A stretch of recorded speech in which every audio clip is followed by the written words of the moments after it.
Dios te bendiga, Dios te guarde en esta poderosa hora. Quiero traer el primer capítulo de El sueño de Nabucodonosor, que no se subió, no sé por qué razón, que es la parte uno. Tengo la parte 2 y la parte 3, que es el final de esta historia de Nabucodonosor, el sueño de Nabucodonosor, la interpretación y todo lo que conlleva desde lo que significaba, ¿verdad? En ese tiempo, todo lo que se tradujo de ese sueño, ¿verdad? Por el Señor, amén. Y quiero traerte, ¿verdad? La primera parte que, como dije, no se subió, no sé por qué motivo, no subió, pero la vuelvo a subir. Y dice así, el sueño de rey Nabucodonosor. Se dice que también es importante, ¿verdad? Que tenemos que entender, si no se conoce muy bien el pasado, ¿verdad? Cómo podemos entender el futuro. Amén. Y dice que por ese motivo, lo primero que vamos a estudiar en este capítulo, ¿verdad? En este sueño de rey Nabucodonosor, es que debemos primeramente leer el capítulo número 2 del libro de Daniel. Ustedes lo buscan, lo leen para que puedan entender este video. Amén. Y esto se trata de un capítulo, ¿verdad? Que es muy importante, es extraordinario. Y nos habla acerca del sueño del rey Nabucodonosor, en el cual dice que el rey quiso saber la interpretación de su sueño. Y cuando él reunió a los magos, a los zapatras, a los gobernadores de las provincias, a los adivinos de su corte, él les dijo lo siguiente: quiero que me interpreten este sueño, ¿verdad? Y quiero saber el significado de ese sueño. Pero eh, lo primero que él quería era que le dijeran qué fue lo que él soñó, ¿sabes?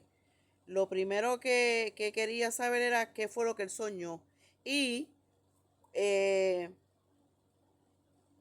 y cuando yo vea que ustedes han sido capaces, le decía él, de contarme lo que yo soñé, entonces yo sabré que son capaces de interpretar el sueño. O sea, el rey Nabucodonosor le decía a los zápatas, a los magos, a los gobernadores de las provincias, a los adivinos de su corte, ¿verdad? A los hechiceros, a toda esa gente. Él le estaba preguntando que, que le dijeran cuál fue el sueño que él tuvo. Pero vemos que ninguno de ellos pudo interpretar ese sueño. Amén. Entonces, ah, esto es algo que nunca antes se había pedido, ¿verdad? Eh, para que las personas que se encontraban con él le dijeran, pero rey, ¿cómo vamos a interpretar el sueño si no nos lo cuentas? Cuéntanos el sueño y nosotros te diremos lo que significa el sueño. O sea, ellos querían que el rey le contara el sueño para entonces ellos poder, ¿verdad?, adivinar y hablarle de su sueño. Pero el rey Nabucodonosor dijo que de eso nada, que si no le contaban el sueño y la interpretación de su sueño, él los mandaba a matar a todos. Pero había una sola persona que podía interpretar ese sueño. Amén. Esa persona era Daniel, que vivía en el palacio de Nabucodonosor y que pidió tiempo y le dijo, bueno, dame tiempo y vamos a orar para ver si el Señor me quiere dar la interpretación y a continuación el sueño que usted ha tenido. Después de orar, Daniel, ¿verdad? En la oración, el Señor se le reveló y le había revelado el sueño y todo lo que significaba ese sueño.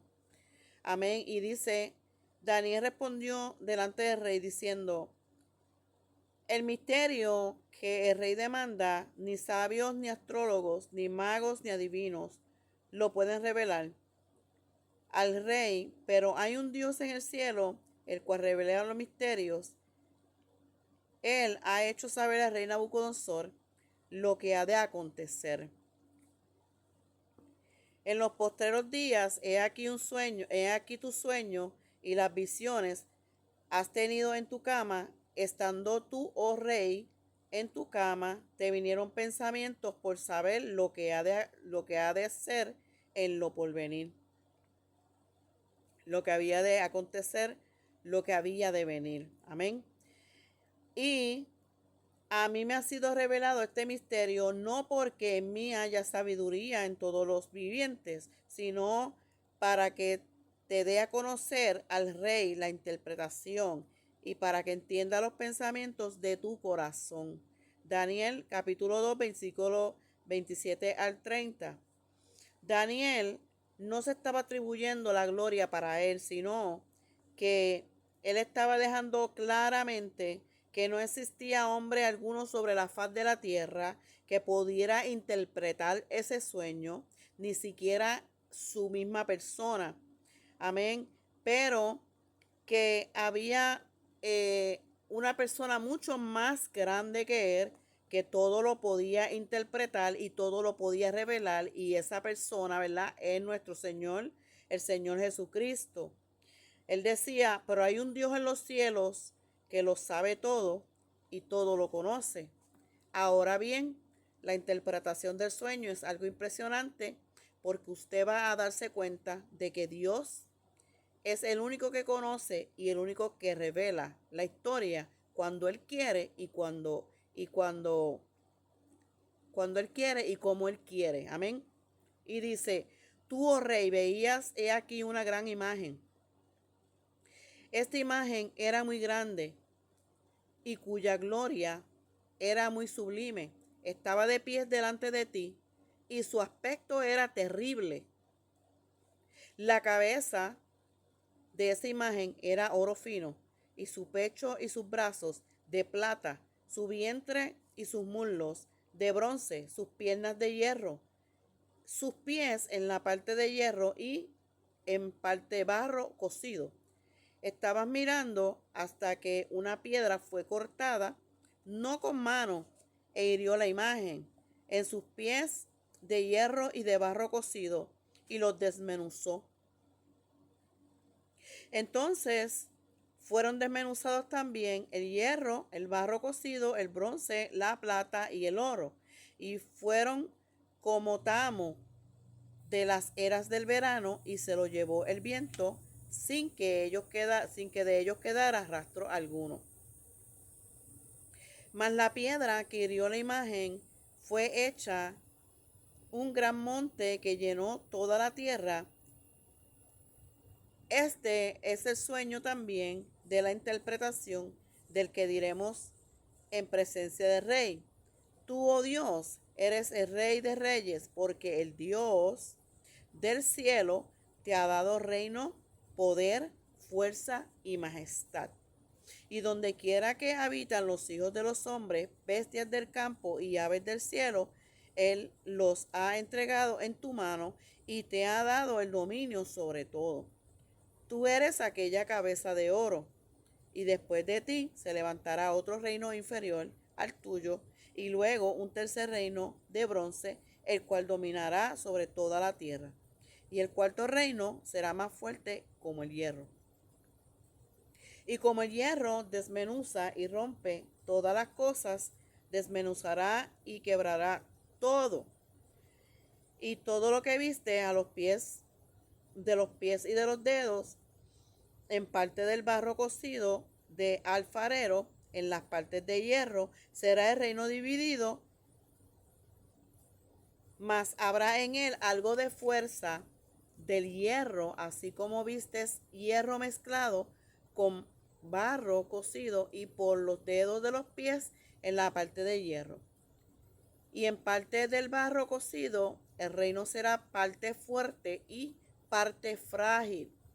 Así como vistes el hierro mezclado con barro, se mezclarán por medio de alianzas humanas, pero no se unirán el uno con el otro, como el hierro no se mezcla con el barro. En los días de estos reyes, el Dios del cielo levantará un reino que no será jamás destruido, ni será el reino dejado a otro pueblo. Desmenuzará, consumará a todos los reinos, pero él permanecerá para siempre, de la manera que vistes que del monte fue cortada una piedra, no con mano, la cual desmenuzó el hierro, el bronce, el barro, la plata y el oro. El gran Dios ha mostrado al rey lo que ha de acontecer en lo porvenir, y el sueño es verdadero y fiel en su interpretación. Versículo 31 al 45. Y yo les voy a mostrar aquí, ¿verdad? La figura, ¿verdad? De la estatua y los significados. Amén. Entonces, seguimos y vamos a la explicación de todo esto. Son contextos que estaban en los rollos y no fueron revelados. Amén. Y dice así.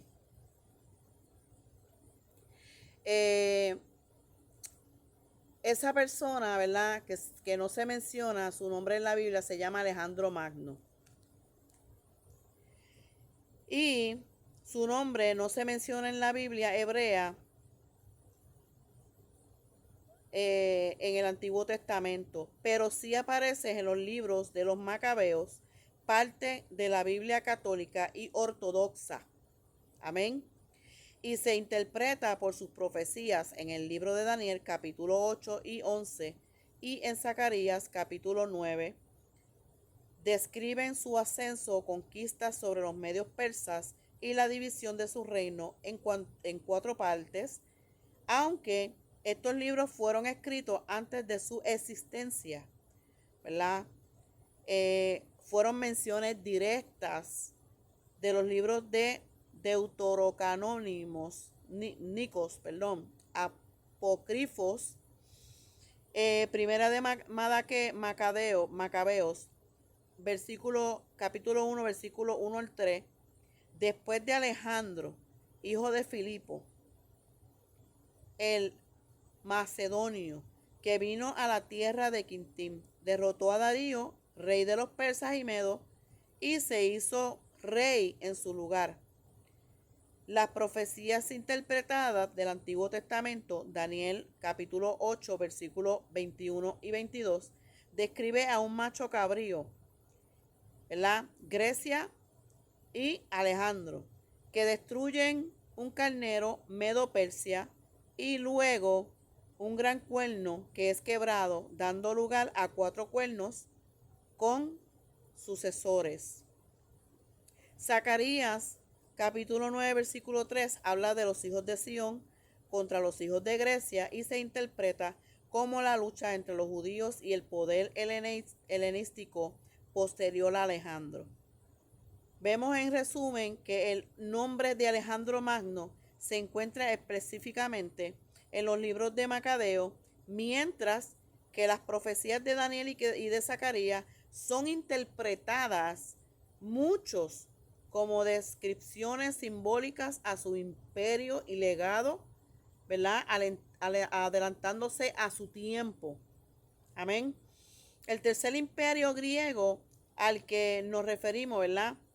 No es tan solo explícito en la Biblia, pero sí es históricamente tras Alejandro Magno, el imperio es el Seleucida en Asia, junto con el Ptolemaico Egipto y el reino Macedonia Antigónidas fueron los principales sucesores de Alejandro, conocidos como los reinos helenísticos o diádocos, siendo el Seleucida el más extenso y revelante en la época post-bíblica,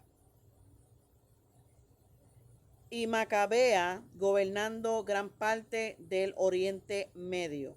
El contexto bíblico y histórico: se dice que el primer griego, Alejandro Magno, conquistó gran parte del mundo conocido, extendiendo la cultura helénica. Su imperio se dividió tras su muerte. Reinos heleníticos, sus generales, diádocos, se repartieron el imperio. Ptolemaicos, Egipto, gobernaron Egipto y parte de Levante, la versión griega de la Biblia, la Septuaginta, que se tradujo. Seleucida, Asia, el tercer gran reino que gobernó desde Siria hasta Persia, enfrentándose constantemente con los ptolemaicos y los judíos. Antigónidas, Macedonia, Grecia, gobernaron la Grecia continental. La Biblia menciona directamente a griegos y macedonios, especialmente en el Antiguo Testamento. Daniel, donde se profetiza sobre los reyes griegos, y el Nuevo Testamento, que es la expansión del cristiano en el mundo griego. Los imperios seleucida y los judíos fueron importantes en la historia judía. Rebelión macabea contra la helenización forjada bajo Antíoco, ¿verdad? Véase 5 Epífanes. Y aunque el nombre Seleucida no aparece específicamente como tal en la Biblia, sí se habla de los reyes griegos de Siria que perseguían a los judíos, los cuales eran seleucidas. Vemos en el resumen el imperio seleucida, que fue el gran poder griego en Asia tras Alejandro, un actor crucial en el mundo judío y cristianismo primitivo, y que a menudo era asociado con los griegos o helenos en los contextos de la época de Nabucodonosor. El imperio seleucida fue un vasto reino helenístico de Asia Occidental fundado por Seleuco y Nacator tras la muerte de Alejandro Magno en el año 312 a 63 años antes de Cristo, que se extendió desde Tracia hasta la India,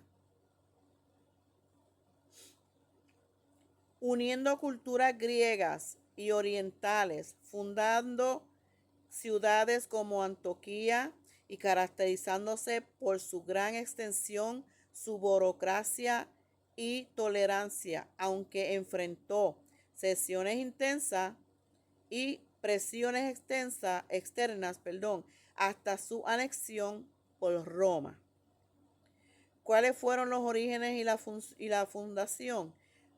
Pues Alejandro, ¿verdad?, surgió de la guerra entre los diádocos, sucesores de Alejandro, y Seleuco y Nacator, uno de los generales de Alejandro, que tomó el control de Babilonia en el año 312 a.C., fundando la dinastía y el imperio.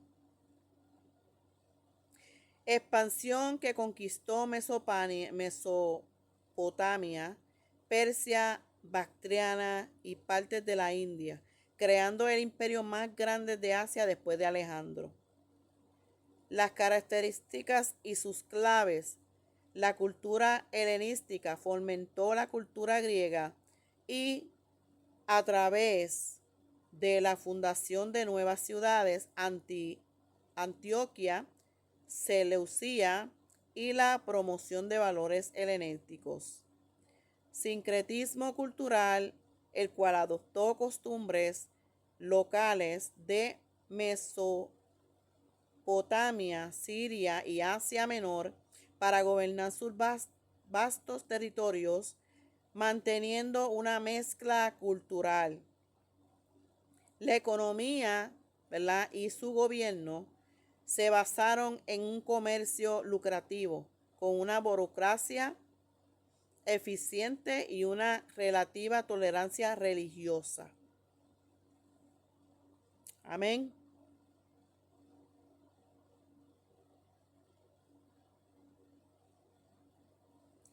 Y esto fue todo lo que yo traje, ¿verdad? Esto es, está la segunda parte, que hasta ahí fue donde me duró. Está la segunda parte y está la tercera parte. Así que no dejen de verlo. Estudien la Biblia, métase de lleno, escudriñen todas las escrituras, desde antes hasta el siguiente, ¿verdad? Hasta ahora, esta generación, porque es bien importante para nosotros y para nuestras vidas espirituales. Que Dios te bendiga y que Dios te guarde. Hasta la próxima.